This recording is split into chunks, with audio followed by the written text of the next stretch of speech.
किसी का घर जल गया, किसी का बचपन जल गया, या आग लगी है या फिर लगाई गई है, ये तो जांच के बाद ही पता लगेगा।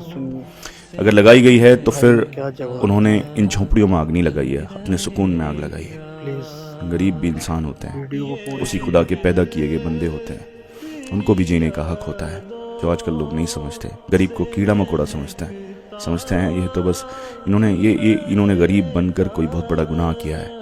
गुनाह नहीं किया।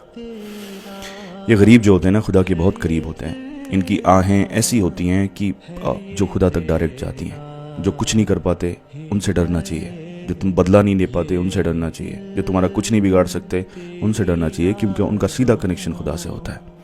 और जब वो खुदा के सामने हाथ फैलाते हैं ना, तो फिर खुदा से तुम्हारी जंग होती है।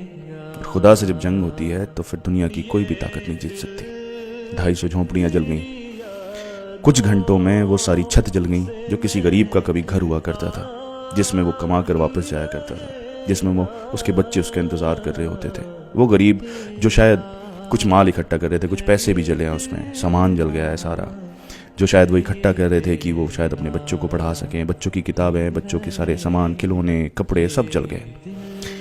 वो सारी उम्मीदें जल गईं जो सपने गरीबों ने, उन मजलूमों ने देखे हुए थे। वैसे तो सब जांच के बाद पता लगेगा, लेकिन आसपास वाले लोगों ने बताया कि पहले धमकियां दी गई कि झोपड़ियों को हटा लो, अगर नहीं हटाई गई तो फिर आग लगा दी गई। सारा जांच के बाद पता लगेगा, लेकिन खुद लगी है तो खुदा बेहतर बदला देगा इन लोगों को।